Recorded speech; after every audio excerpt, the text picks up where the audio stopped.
Any other business, general business? So, Paul, do you want to stay on?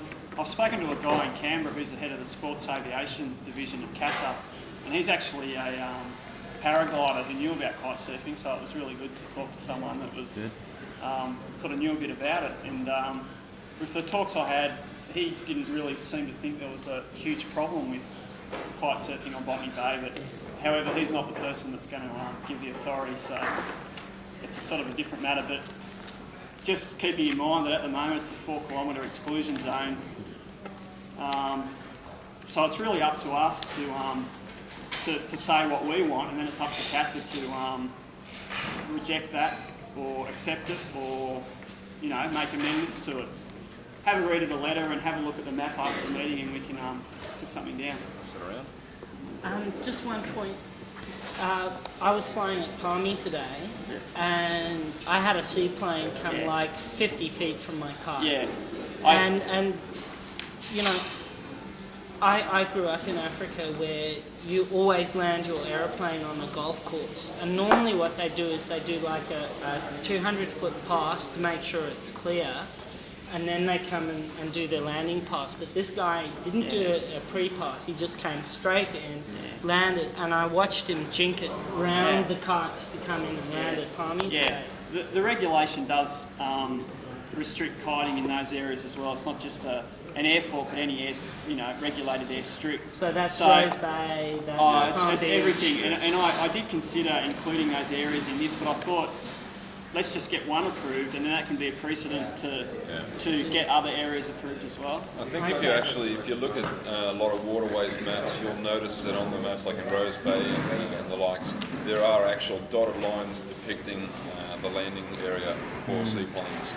And well, you heard about the 470 this week, that not the Israeli, it hit a mast of the Israeli boat and bent their mast like this, sorry. When you look at the map, hold the map up.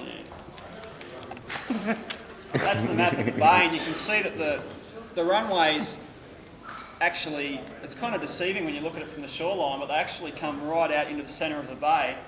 And even if you go in a straight line out from where we kite surf or down near the Novotel, you're actually going straight out towards the runway. So you're getting closer and closer the further you go out in a straight line. So it's, I guess we're going to have to just decide on what area we want to submit, but everyone to be aware of it, because the runways do come right out into the centre of the bay, and even in going out in a straight line, you're getting closer and closer to the runways. Yeah, and again, I mean, I didn't mention wind direction in the letter because it would all get a bit too complicated, but we know that when it's blowing subtly, if something happens, if you lose your kite, it's... Obviously the bay is the easiest one to work out straight up. We've basically sort of said, okay, there's a car park, which is the first car park on the left as you're heading south past, I think it's Bay Street? President Avenue. That's basically where we've chosen to kite surf. It's down the end of the beach strip. There's a retaining wall that comes all the way up there.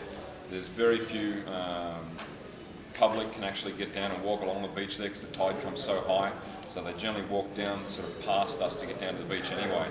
Now we're currently using that as a point and straight across to the tip of Kurnell, like the northernmost tip of Kurnell, and that's sort of just line of sight. And if everybody sort of keeps to there and sort of down, we shouldn't have too many dramas. And we've had dramas in the past where a couple of guys have gone kite surfing and they've taken off from down there, and that's fine, but they've gone howling upwind and gone up, basically jibed almost on the end of the runway. Now that has ended up with the police being called, and also the airport security staff have been out on the beach.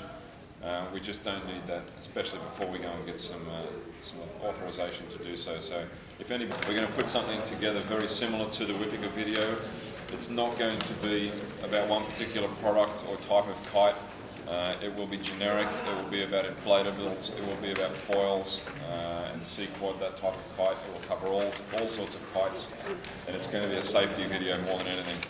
We'll start working on that in the next couple of weeks as soon as we get some decent briefs so we can start shooting it. And that will be distributed. We'll make multiple copies, which is partially what you'll be funding with your membership as well. Will be the copies. So what I might mention, I was lucky enough to just spend some time in Hawaii, and people are using much bigger inflatable kites now. And what I noticed on the first day, and I've changed my leash system, is you've got especially on a 15.5 metre Nash, you've got a 29 feet of wingspan. If you're just using a standard Nash leash, you've only got 10 feet, so if you let go, you're going to go even faster into a death spiral. I spoke to 2 guys with broken wrists, one guy with a dislocated shoulder. It's more dangerous. Maybe you can document, I'm sure Steve knows, but the system I brought back, and it's so simple, it's just a ring and loop. Like your bar, any bar can adapt to that system in 2 minutes. Completely up the leader to the dead flat the kite as soon as you let go, because otherwise you're going to see a lot of shoulders and wrist injuries. If we can find some angles as far as getting publicity out there, which is free, any sort of input from anyone, any sort of personal experiences. The more people that can pay for space and promote the place, the more editorial they can do. Up and down the coast, there's more and more surf schools, windsurfing schools popping up, but they've got to have permission, which is one thing. They've got to have insurance, which is another thing. They've got to have permission from the council. So it's a good idea having the idea, but you've got to get the permission, and that's where we nut it out with these guys and tell them what they have to do first. And I've underlined it here, it's just safety. The front page, the emphasis on safety. And it's the same with all our courses that we do. But some people somewhere are attaching their leashes to their harness, which means that you're not going to have any injury on your arm, so you might want to try that as well. Some people are coming from kites, some people are coming from wakeboarding, windsurfing, some are just, from no sport at all, they're coming into kite surfing. It's just boards, they're not really designed to jump. They're like a surfboard. If you buy a brand new surfboard, go out in the surf, and it breaks in half, it's your fault. That's it. That's your $600 for a surfboard down the drain. Inflatable spoils, you crash them hard enough, the cells will all burst. And from what I understand, they're not really cheap to repair. If you burst a couple of cells, As a retailer, we get sort of funded with this all the time. People buy a kite and they come back and say, I just broke in the air.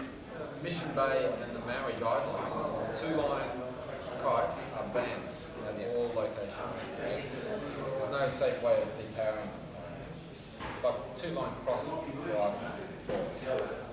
just to add on to Chris's, is that everyone should, when they're talking to people, often people will say, oh, I've flown stunt kites, so I can do it because I'm a windsurfer. The way that I sort of approach it when they come to my store and say that is I say, well, do you own a stunt kite? I know I've flown my mates 3 years ago.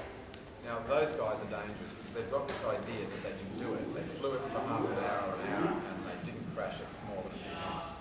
So they think that they can just get the kite and go because they've got windsurfing or wakeboarding skills. So you've really got to slow those people down and sort of say, no, well, 70% of the skill in this sport is actually the flying of the kite, it's the control of the kite, and the rest is sort of your board skills and the physical strength and fitness. So you've really got to sort of take them back a step and say, no, if you haven't flown a kite for a few years, you really should go out and fly a kite. Like buy a kite, a training kite of some sort, $100 to $200, and the good way of sort of pointing that across to people is that when they go to buy their Nash or their Whittaker or waterfoil or whatever, they're going to get people come up and say, hey, can I have a go? And the easiest thing to do is say, no, you can't have a go at this, you can have a go at that other training kite. And when, or you can sell it to them, whatever. And if they can learn to fly the training kite without crashing it, then you might want to get them to go with the kite. But that's the way I always approach it. They've got to get their own kite, learn to fly it, know where it is in the sky without looking at it. There are that many people that have seen them and want to feel them, see them in the air, maybe even have a quick go. It's just a way of sort of generating more interest, hopefully getting more people into the sport. Is there any other business anyone wants to bring up? Saturday, Narrabeen Lake, about 1 o'clock.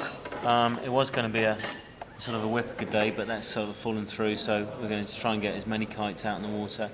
At the moment, I've seen it, they've changed, they've put new grass there, they've got new poles, there's 2 lots of poles, there used to be 1 lot of poles there. You've got the fir trees. I mean, from my experience there, I ended up when I first started flying, may have been flying for 3 months, I came in and I ended up 3/4 of the way, my body 3/4 of the way up a fir tree. It's like, and it was gusting 30 to 35 knots on that day. That's what happened in Narrabeen Lake. I was still flying with handles, still flying 4 line. That was the problem. You got it. I mean, I was told there's an article in September issue of Australian Penthouse on kite surfing. I was told. I've seen it. It's there. It's not very good. It's written by a Dutch guy, and it's bad terminology, and it's written by a Wiebeke rep. It's It's still Wiebeke based. Pictures are okay though. Of the kite. But yeah, okay. Well, if anybody's got any further business, nothing else, we'll close the meeting. No? Going on? Right, declare the meeting closed. Thanks everybody for coming along.